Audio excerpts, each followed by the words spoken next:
ఫిబ్రవరికి రాసిన పత్రిక 4వ అధ్యాయము మొదటి వచనాన్ని మనం చదువుకుందాం. ఫిబ్రవరికి రాసిన పత్రిక 4వ అధ్యాయము మొదటి వచనాన్ని మనం చదువుకుందాం.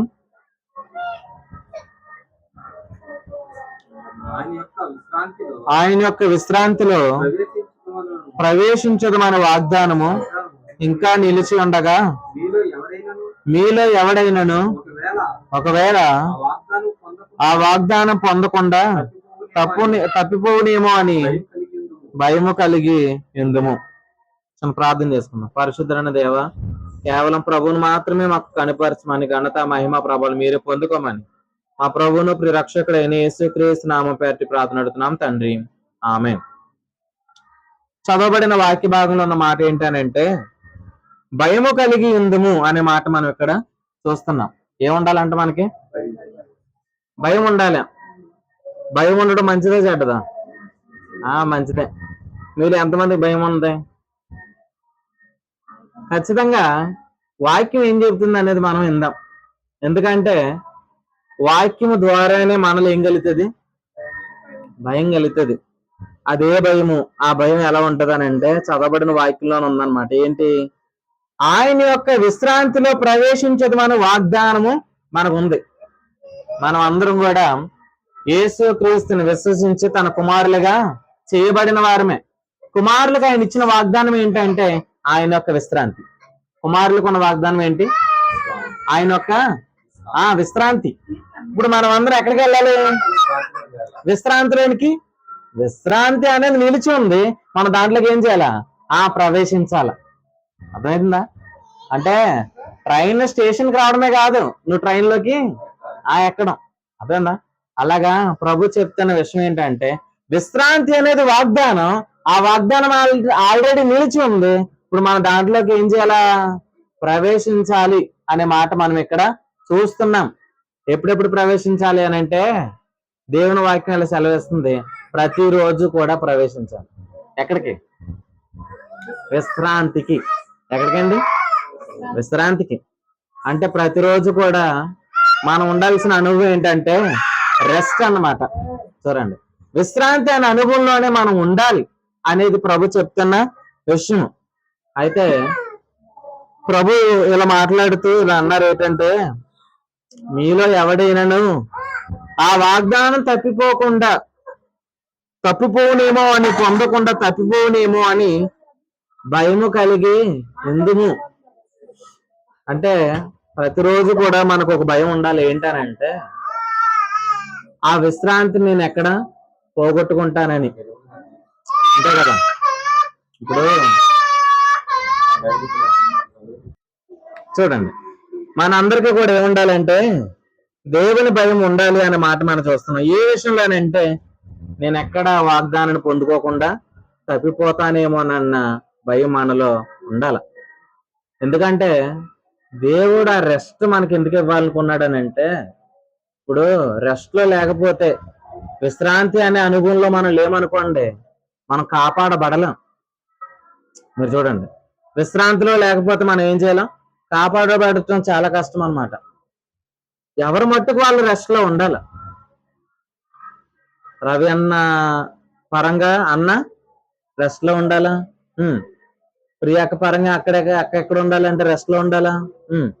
ముచ్చలమ్మ గారు రెస్ట్ లో ఉండారు. ఇప్పుడు రెస్ట్ లో లేకపోతే ఏమవుద్ది?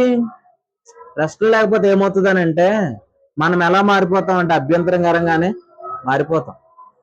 ఈ రెస్ట్ అనేది ఏంటనంటే ప్రభు చెప్తున్నారనమాట, విశ్వాసమే విశ్రాంతి. చెప్పండి, విశ్వాసమే విశ్రాంతి. విశ్వాసం లేకపోతే ఏముండదు?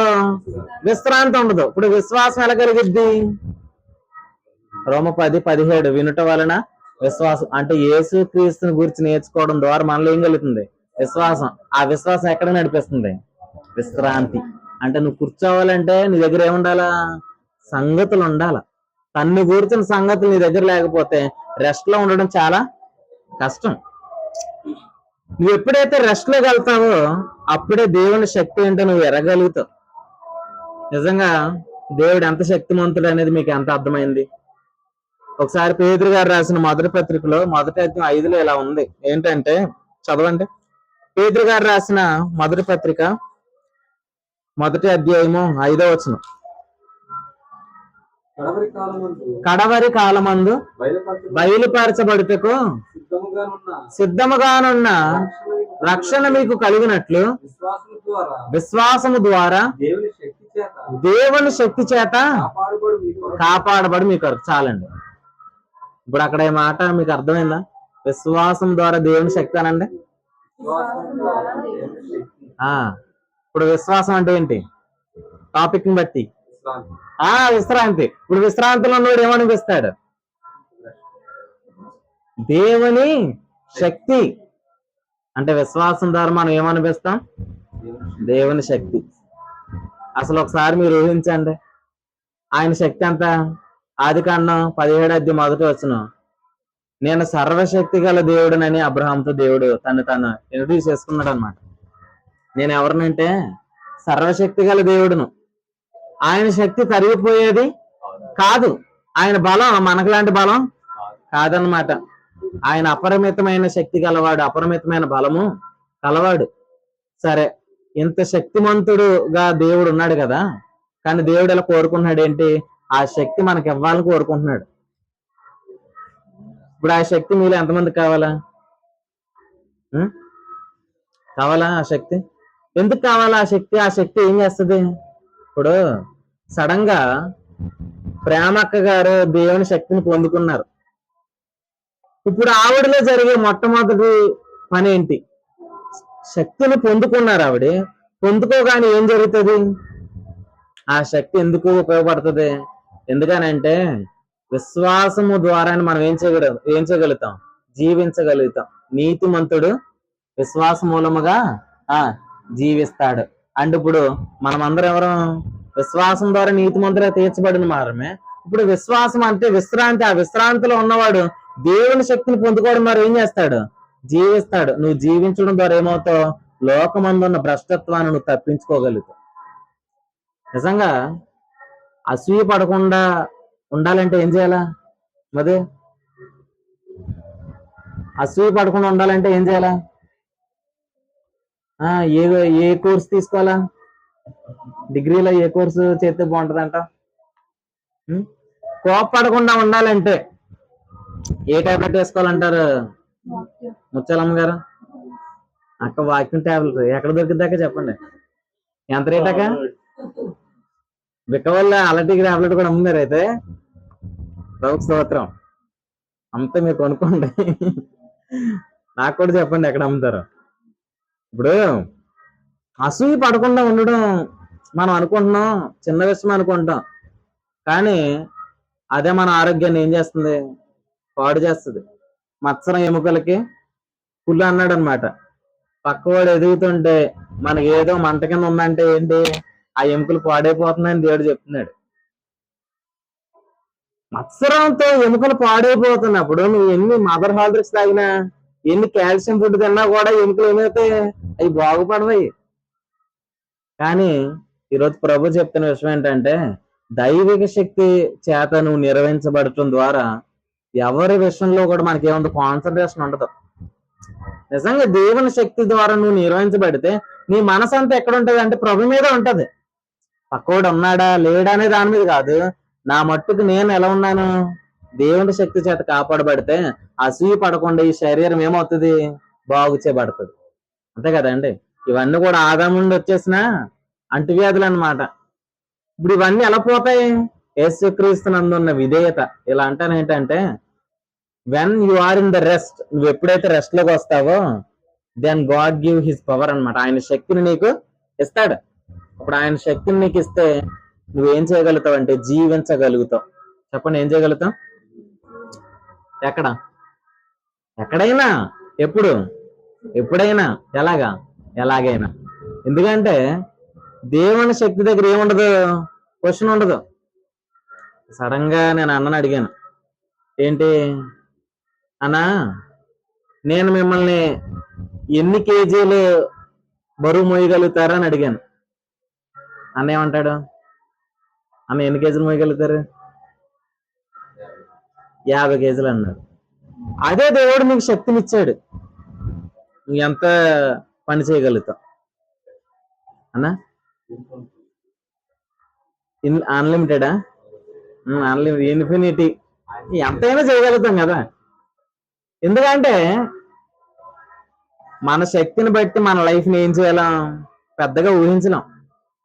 ఇంక ఇది అవ్వదులే అని చెప్పేసి ఆగిపోతాం అనమాట, అంతే కదా. ప్రార్థన ఇక్కడ నుంచి ఓ 5 కిలోమీటర్ల దూరం అనుకోండి, మన శక్తిని బట్టి అయితే ఏమవుతుంది, అవ్వదులే అనుకుంటాం. అదే దేవుడే తన శక్తి ద్వారా మనల్ని నడిపిస్తే మన జీవితాన్ని మనం ఊహించలేనంతగా చూడగలుగుతామండి. మీరు ఈ రోజు నుంచి మీరు ఇలా ఆలోచించేయండి, వాగ్దానం విషయంలో మనకి ఏముండాలంటే ఒక భయం ఉండాలి. నిజంగా ఈ రోజు నేను వాక్యం వినకపోతే నేను జీవించలేను, జీవించకపోతే నేను ఏమవ్వలేను, కాపాడబడలేను. అంటే ఇలా అంటాను ఏంటనంటే, అది పాపం అని తెలిసినా కూడా పాపాన్ని చేసి అంత ధైర్యం కూడా వచ్చేస్తుంది. ఇప్పుడు వాగ్దానాలు నువ్వు పొందుకోకపోతే పాపం అని తెలిసినా కూడా పాపాన్ని చేసే ధైర్యం ఉంటుందా ఉండదా? ఖచ్చితంగా ఉంటది. ఇది తప్పు అని తెలిసినా కూడా చేసే అంత ధైర్యం ఎలా వస్తుంది? దైవికమైన భయం లేకపోతే అక్కడ ఉంటది. ఈ భయం ఎవరిలో ఉంటది? వాగ్దానాలు స్వతంత్రించుకుంటున్న వారిలోనే ఉంటది. ఇప్పుడు మీరు ఉన్నారండి, వాక్యం అన్నారు, ఏం పొందుకుంటున్నారు? వాగ్దానాలు పొందుకుంటున్నారు. వీటిని పొందుకోవడం ద్వారా మీలో ఏం కలుగుతుంది? దైవికమైన భయం. ఇది మిమ్మల్ని ఏం చేస్తుంది? కాపాడుతుంది. అది పాపం చేసావంటే దేవుడు నిన్ను చంపేస్తాడు అని చెప్పాను. ఇప్పుడు మధ్యలో ఏం కలిగిద్ది? ఒక భయం. ఈ భయం ఏ భయం? దేవుని భయం కాదు, చచ్చిపోతానన్న భయం. ఇప్పుడు రేపు పాపం చేస్తే దేవుడు నిన్ను చంపేస్తాడని సహోదరుడితో చెప్పిన సహోదరుడు మరలా ఏం చేస్తాడు? పాపం చేస్తాడు. ఎందుకు? ఆ భయం ఏ భయం? మరణ భయం.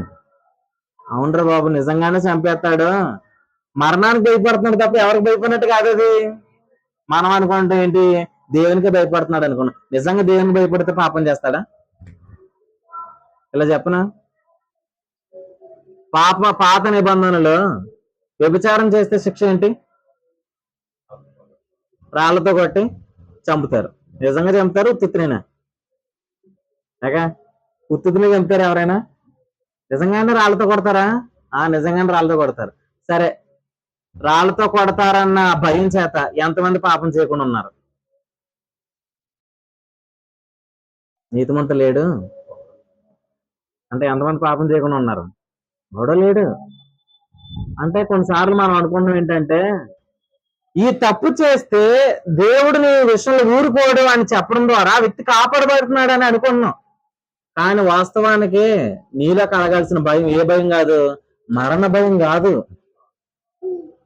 నిజంగా ఆలోచించండి, మనలో కలగాల్సిన భయం ఏంటి? దైవికమైన భయం. ఏ భయం?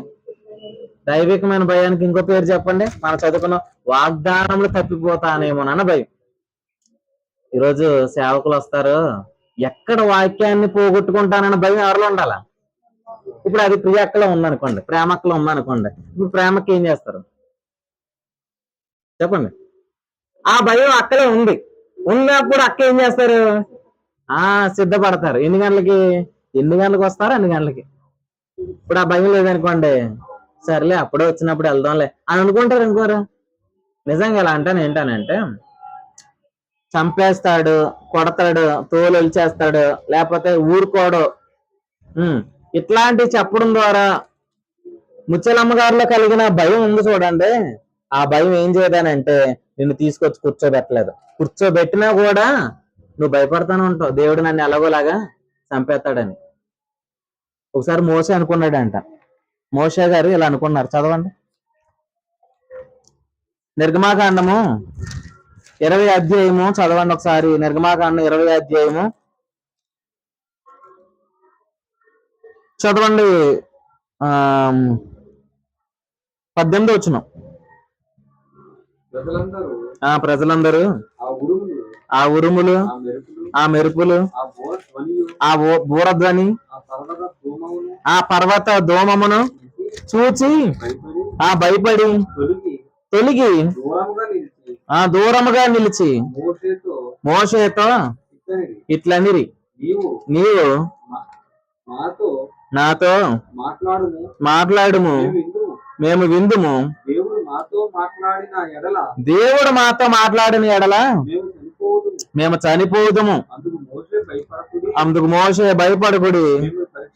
మిమ్మల్ని పరీక్షించుటకును పాపము చేయకుండా మీరు పాపం చేయకుండానట్లును భయము ఆయన భయము మీకు కలుగుట మీకు కలుగుటకును దేవుడు దేవుడు ఏం చేసిన ఏం చేసినని ప్రజలతో ప్రజలతో చెప్పాను. ఏమంటున్నాడు? ఆ ప్రజలందరూ కూడా ఆ ఉరుములు చూసి, ఆ మెరుపులు చూసి, ఆ బూరధ్వనిని చూసి, ఆ పర్వత ధూమమును చూసి ఏమయ్యారంట? భయపడి. వారిలో ఏం కలిగింది అక్క? భయం కలిగింది. అప్పుడప్పుడు ఉరిమింది అనుకోండి, మనకేం కలిగిద్ది? మీరు ఎప్పుడైనా భయపడ్డారా? భయపడతారు కదా. వీళ్ళు కూడా దేనికి భయపడ్డారు? ఆ ఉరుములకి, ఆ బూరధ్వనికి, ఆ పర్వత ధూమమునుకున్న ఆ శబ్దానికి వీళ్ళు ఏమైపోయారంట? భయపడ్డారు. ఇప్పుడు ఈయన ఏమంటున్నాడు మోషే గారు అనంటే, మీరేం భయపడొద్దు, మీరు పరీక్షించబడడానికి, అలాగే మీరు పాపము చేయకుండానట్లు దేవుని భయము మీకు కలిగినట్లు. ఏ భయం కలిగినట్లు అంటే, ఇప్పుడు ఆడలో కలిగిన భయం ఏంటి? చచ్చిపోతానేమోనన్న భయం. ఈయన ఏమన్నాడు? ఇదంతా కూడా జరిగింది దేవుని భయం మీలో కలగడానికి. నిజంగా ఇలా అంటాను ఏంటంటే, ఈ భయం వారిని కాపాడిందా? నిజంగా పాపం చేస్తే ఇది శిక్ష అని తెలిసిన వాళ్ళు కూడా పాపం చేయడానికి ఏం చేస్తున్నారు? ధైర్యం చేస్తున్నారు లేదా? వీళ్ళు కూడా ప్రారంభంలో ఆ ఉరుములు చూసి, ఆ భయాన్ని చూసి భయపడిపోయిన వాళ్ళు తర్వాత ఏం చేశారంటే 32వ అధ్యాయంలో వారే ఒక విగ్రహాన్ని చేసుకుని పూజించారు. అవునా కదా? అంటే ఈ భయం వారిని ఏం చేయలేకపోయింది? కాపాడలేకపోయింది. చాలా మంది ఇది అనుకుంటున్నారు, కొట్టేస్తానని అంటే ఆడు మారతాడని అనుకుంటున్నాం. అవునా కదా? కొడతానంటే మారతారా మారరా? చెప్పండి. మారతారా మారరా? మారతారా అన్నాడు అక్క. మారరా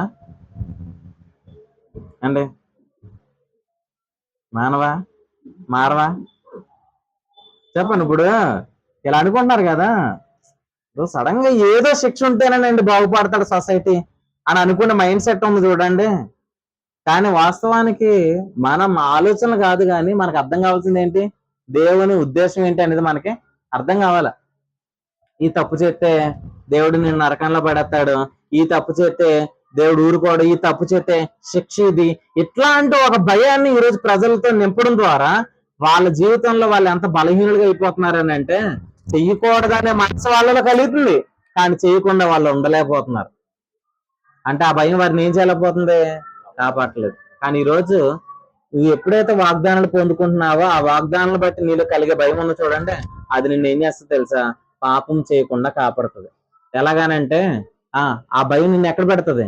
విశ్రాంతిలో పెడుతుంది. ఆ విశ్వాసం ద్వారా నువ్వేం పొందుకుంటావు అక్క? విశ్వాసం ద్వారా ఏం పొందుకుంటాం? దేవుని శక్తిని పొందుకుంటాం. ఇప్పుడు దేవుని శక్తిని పొందితే నువ్వేం చేస్తావు? జీవిస్తావు. నువ్వేం చేయవు? పాపం చేయవు. అంటే ఈరోజు పాపం చేస్తున్న వాళ్ళందరికీ ఏం లేదు? దేవుని శక్తి లేదు. ఎందుకు లేదు? విశ్రాంతి లేదు. విశ్రాంతి ఎందుకు లేదు? భయం లేదు. అంతే కదా? కాబట్టి మీరు ఇలా అనుకోవద్దు. ఏంటి, ఏదో చేసేస్తాడనే భయం నీలో కలగడం ద్వారా నువ్వు కంట్రోల్ చేసుకోలేవు. సరే, అదే బెటర్ అనుకుందాం. అదే బెటర్ అనుకుంటే నిర్గమాకాండంలో 10 ఆజ్ఞలు వచ్చినాయి. మరి 10 ఆజ్ఞల కంటే ముందు ఎవరు ఉన్నారు? అబ్రహాం ఉన్నాడు. అబ్రహాము కాలంలో తప్పు చేస్తే శిక్ష ఏంటి?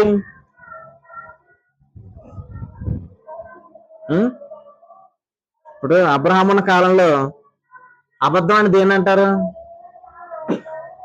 అబద్ధం అంటే ఏంటో తెలీదు. ఇప్పుడు అక్క అబ్రహాం గారి కాలంలో ఉన్నారనుకోండి, ఇప్పుడు ఆ ప్రేమక్క గారు అబద్ధం ఆడినా కూడా అదేం కాదు, అది అబద్ధం కాదు. దేని బట్టి? ధర్మశాస్త్రాన్ని బట్టి. ఇప్పుడు అబద్ధం ఆడకూడదని ఆజ్ఞ ఎక్కడ ఉంది? ధర్మశాస్త్రంలో ఉంది. ఇప్పుడు ధర్మశాస్త్రాన్ని బట్టి పాపం అంటే ఏంటో తెలిసింది. ఇప్పుడు అబ్రహాం కాలానికి ఎన్ని సంవత్సరాలు అనుకున్నా? 430 సంవత్సరాలు అనుకున్నాడు ఆయన అబ్రహాం గారు. ఇప్పుడు అబ్రహాం గారు అబద్ధం ఆడినా కూడా దేని బట్టి? అతను పాపం చేసినవాడు కాదు, ధర్మశాస్త్రాన్ని బట్టి పాపం చేసినవాడు కాదు. కానీ అబ్రహాం పాపం చేశాడు లేదా? పాపమే.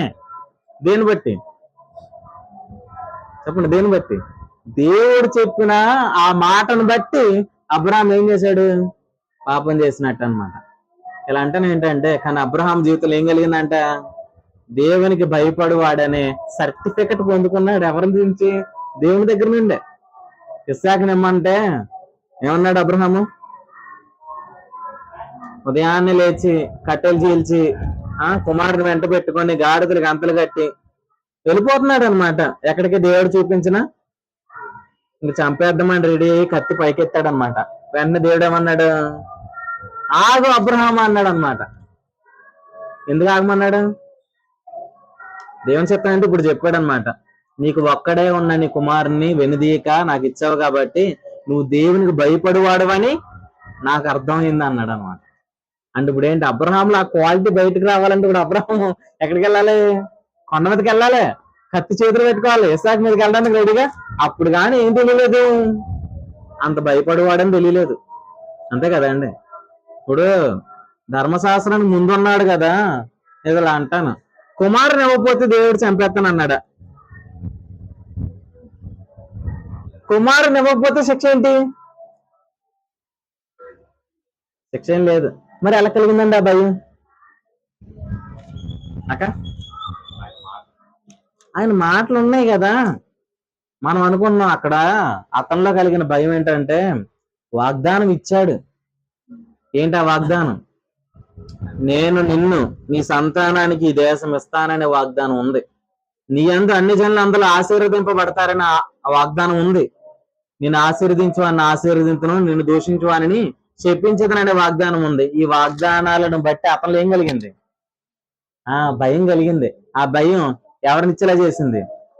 ఇస్సాకు నేను ఇచ్చేలాగా చేసింది. కాబట్టి వాక్యాన్ని బట్టి నీళ్ళు భయం కలిగితే అది నిన్ను ఏం చేస్తుంది? కాపాడుతుంది అనమాట.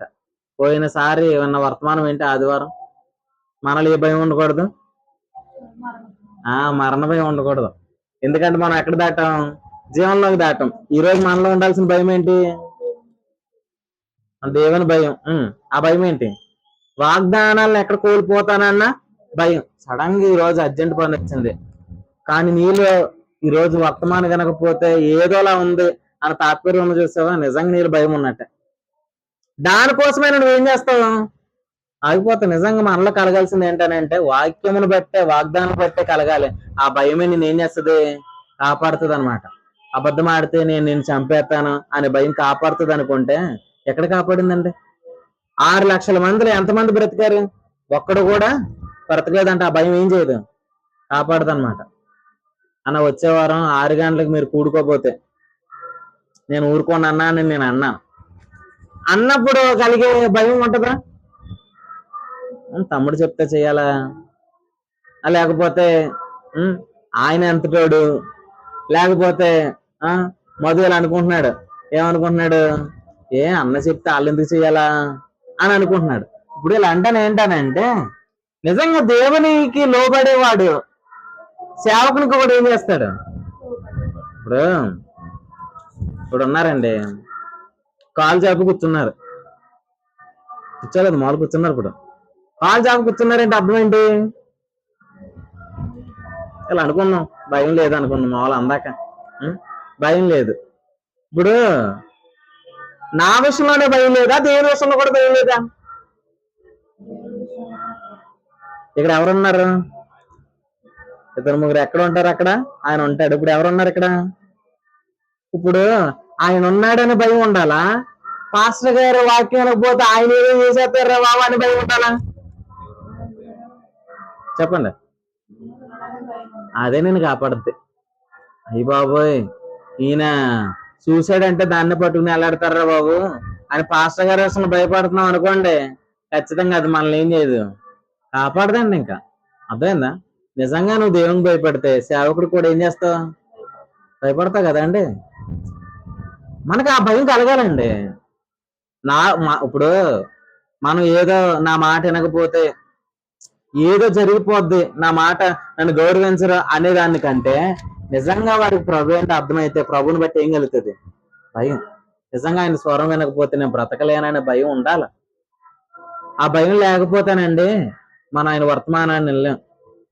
ఈరోజు లోకంలో ఉన్న వారికి మనకి తేడా ఏంటి? వారి యందు దేవుని భయము లేదు. వాక్యం వెళ్ళి చెప్తానంటే వింటారా? ఉం? ఒక అద్భుతమైన మర్మం చెప్తానంటే వింటారా? వినరు. ఎందుకు మనమే వింటున్నాం? ఎందుకంటే ఆయన భయం ఎవరిలో ఉంది? మనలో ఉంది. కాబట్టి ఖచ్చితంగా మీరు ఏం చేస్తున్నారు? వాగ్దానాలు ఈరోజు ఇలా ఆలోచించండి, ప్రభా, ఇలా ప్రార్థన చేయండి, ప్రభా, నాకు ఎక్కువ భయం కలగాల. ఉం? ఎందుకంటే నేను వాక్యం ఎక్కువగా వినాలంటే నాకు ఎక్కువ ఏ భయం? ఎక్కడ తప్పిపోతానన్న భయం. ఏ తప్పిపోతానా? పాపంలో కాదు, వాగ్దానం ఎక్కడ మిస్ అయిపోతానన్న భయం. ఎప్పుడు వస్తుందో తెలియదు వాగ్దానం మధ్యన వాక్యంలో. కానీ దానికోసం ఏం చేయాలా? వెయిట్ చేయాల. ఆ ఊర్పు లేకపోతే ఏమవ్వదు, ఆ వాగ్దానం పొందుకోవాలి. ఎప్పుడు వస్తానన్నాడు అబ్రహాం దగ్గరికి దూతలు? చెప్పాయా? చెప్పలేదు. పెట్టకుండా వచ్చేసిన ఎక్కడి నుంచి? పరలోకం నుండి. ఇప్పుడు ఎలా ఉన్నాడు అబ్రహాము? ఈ రోజు నేను 4 రోజులు చాలా బిజీగా ఉన్నాను, 4 రోజుల తర్వాత రండి అన్నారా? ఏమన్నాడు ఆయన? కూర్చోబెట్టాడు చెట్టు కింద. కూర్చోబెట్టి ఏం చేశాడు? భోజనాన్ని సిద్ధపరిచాడు. పరిగెట్టుకుంటా వెళ్ళాడు. తన భార్యకి 3 మానికలు మెత్తని పిండి ఇచ్చాడు. ఏమన్నాడు? నువ్వు పిసికిరట్లేదు అన్నాడు అనమాట. మళ్ళా మందకి వెళ్ళాడు. ఒక మంచి గొర్రెపిల్లని సిద్ధపరిచాడు. నువ్వు వెంటనే సరిగా చేయాలని ఆ దాసుడికి అప్పగించాడు. మొత్తం అవంతా చక్క పెట్టేశాడు అనమాట. ఎలాగా? త్వరగా. ఏమంటే పరిగెట్టాల్సిన అవసరం ఉందా? మరి ఎందుకు పరిగెట్టాడు? ఏ భయం? అయ్యో నువ్వు కాంటి రొట్టెలు ఎట్టబోతే నేను అసలు కాళ్ళు ఎరగొట్టేస్తాను అన్నాడు దేవుడు. మరి ఎలా ఎందుకు పరిగెట్టాడు? అదే అన్నాను. ఇప్పుడు కూడా ఇలా ఆలోచించండి. ఆవిడ ఎలా పిసుకుంది? నాకెందుకు బాధ, నా వయసు ఎంత, నాకు నువ్వు ఎందుకు ఇచ్చావు అని ఆవిడ సనుక్కుందా? మరి ఆవిడకి కూడా ఏముంది అంటే మీరు ఆలోచించండి. ఏంటనంటే ధర్మశాస్త్రం లేకమునిపే కూడా ఒక భయం ఉంది. ఆ భయం దేవుని గురించిన భయం, ప్రభువుని గురించిన భయం, దేవుని గురించిన భయం. ఆ భయమే నేనేం చేస్తుంది? కాపాడుతుంది. అది మనలో కలుగును గాక. ఎక్కడ కొనుక్కుందాం వెళ్ళి? ఎక్కడ దొరికిద్ది? బిక్క వల్ల ఏ షాప్ దగ్గరికి వెళ్దాం చెప్పండి. 2 కేజీలు ఎంత భయం బిక్క వల్ల? 2 కేజీలు ఎంత ఉంటుందన్నా? 60 ఇస్తారేమో. 60 అన్నీ తీసుకుందాం అని. కాకినాడలో మధు హైదరాబాద్ ఏదైనా షాప్ చూసావా? వస్తావా? ఏదైనా షాప్ చూస్తే చెప్పు. ఇక్కడ భయం అమ్మబడును. 2 కేజీలు 50 రూపాయలు. సరే, ఎక్కడ దొరుకుద్దండి? చర్చకు వచ్చినప్పుడు మాట్లాడకూడదని ఎవరు చెప్పాలా? ప్రార్థనకి వెళ్ళినప్పుడు బైబిల్ తెచ్చుకొని ఎవరు చెప్పాలా? ప్రార్థనకి వెళ్ళినప్పుడు ఏం చేయాలా, ఏం చేయకూడదు, ఇవన్నీ ఎవరు చెప్పాలా? డిస్ అండ్ డోంట్స్ ఎవరు చెప్పాలా? ఇలా చెప్తాను, ఎవరో చెప్పరు. నిజంగా నీ వాళ్ళ వాక్యం అంటే అదే చెప్పుద్ది. నేను ఏది చెప్పను. ఎందుకు చెప్పనానంటే కార్యసిద్ధి కలగజేయాల్సింది పాస్టర్ గారు కాదు, ఎవరు? వాక్యమే. అంతే కదండి. వాక్యం మనలో ఉంటే అన్ని జరుగుతాయి. అవునా కదా? నిజంగా అది మనలో లేకపోతే ఏం చేయాలి? పాపం చేయడానికి కూడా మనలో ఏం కలిగిద్ది? ఖచ్చితంగా ధైర్యం కలుగుతుంది. అవునా కదండి? కాబట్టి అట్లాంటి ధైర్యం మనకు కలగకుండును గాక. దేవుని భయమే మనకు ఉండును గాక. ఈ భయము ఖచ్చితంగా మనం సంపాదించుకుంటున్నాం. ఎవరిని బట్టి అంటే మన ప్రభువుని బట్టే. యేసు క్రీస్తుని గూర్చిన జ్ఞానం నీలో పెరిగే కొద్దీ కూడా నీలో ఏం కలిగిద్ది? దైవబలం కలిగిద్ది. ఆ భయం నిన్నేం చేస్తుంది? కాపాడుతుంది. ఎలా కాపాడుతుంది? అసూయ పడకుండా కాపాడుతుంది, కోపడకుండా కాపాడుతుంది. కోపడకండి అని చెప్పినా కూడా కోపడతారు. కానీ కోపడడం కాదు, దేవుడు గురించిన జ్ఞానం ఆవిడలో కలిగింది అనుకోండి, ఆవిడే కోపడదు. అవునా కదా? కాబట్టి దేవుని గురించిన జ్ఞానం మనలో కలుగును గాక. కాబట్టి మనందరిలో ఏముంది? వాగ్దానాలు తప్పిపోతాయన్న భయం ఉంది. కాబట్టి సమయానికి వచ్చేయండి, సమయానికి కూర్చోండి. ఏ వాగ్దానం కూడా మీరు కోల్పోరనమాట. సడన్ గా నీ దగ్గరకు ఒక వాగ్దానం వచ్చినప్పుడు కూడా ఏం చెప్పాలా? సే ఆమెన్. అంటే ఆమెన్ చెప్పడానికి ఎలా ఉండాలా? రెడీగా ఎవరు ఉంటారు? దేవుని భయం ఉన్న వాళ్ళు ఖచ్చితంగా ఉంటారు. కాబట్టి ప్రభు అలాంటి భయం మనలో కలిగించిన గాక. పాప తప్పు చేస్తే నిన్ను నరకానికి వెళ్ళిపోతాడు అని అంటే ఇంక రాత్రులు పడుకోరు. ఇలా ఎంతమందిని కాపాడిందండి ఆ భయం? ఇలా చెప్తాను, అవసరమైతే స్టాటిస్టిక్స్ చూడండి. ఆ భయం ఎంతమంది కాపాడిందో చూడండి. మరి పర్టికులర్ గా ఈ భయం ఎలా కలుగుతున్నానంటే ఇది దేవుని గురించిన భయం వాక్యం ద్వారానే కలుగుతుంది అనమాట. ఏమన్నాడు దావీదు గారు, నీ ఎదుటి నేను పాపం చేయకుండానట్టు నా హృదయంలో ఏముంచుకున్నాను, నీ వాక్యం ఉంచుకున్నాను అన్నాడు అనమాట. కాబట్టి పాపం చేయకుండా ఉండాలంటే సీక్రెట్ ఏంటి? వాగ్దానాలు స్వతంత్రించుకో. అదే అన్నా, ఎక్కువ వాక్యం అనండి పాపమే చేయరండి, అది వాక్యం. అదే అన్నా, పాపం చేస్తారనుకుంటున్నారా? పాపం చెయ్యరు. ఎందుకు చేయరు? వాక్యం చేయకుండా మిమ్మల్ని ఏం చేస్తుంది? కాపాడుతుంది. ఎవరో చెప్పక్కర్లేదు అనమాట. ఇలా ఉండు, అలా ఉండు, ఇలా చెయ్యి, అలా చెయ్యి, కూరలో ఉప్పు ఎంత ఇయ్యి, ఉల్లిపాయలు సన్నగా తరుగు, ఉదయం లేవగానే గ్లాస్ వాటర్ తాగు, రోజుకో 2 కిలోమీటర్లు పరిగెత్తు అని చెప్పినట్టుగా ఎవరు చెప్పరు. ఇంకా ఏంటనంటే కేవలం మనల్ని నడిపించేది ఏంటి? మనల్ని నడిపించే ఇంజిన్ ఏంటి? వాగ్దానం. కాబట్టి ఆ వాగ్దానాన్ని నమ్మితే అదే మనల్ని ఏం చేస్తుంది? నువ్వు అటాచ్ చేయబడి ఉంటే చాలు వాగ్దానానికి, అంతే కదా. ఇంజిన్ కి మిగతా బోగిలు ఏమవుతాయి? అటాచ్ చేయబడతాయి. మీ లైఫ్ అంతా కూడా వాగ్దానమే. కాబట్టి మీరు ఎక్కడికి వెళ్ళి కూర్చోండి, ఆ ట్రైన్లోకి వెళ్ళి కూర్చోండి, ఖచ్చితంగా అద్దరికి చేరుకుంటాం. ప్రభు అలాగ చేయను గాక. ఆమేన్. ప్రార్థన చేసుకుందాం.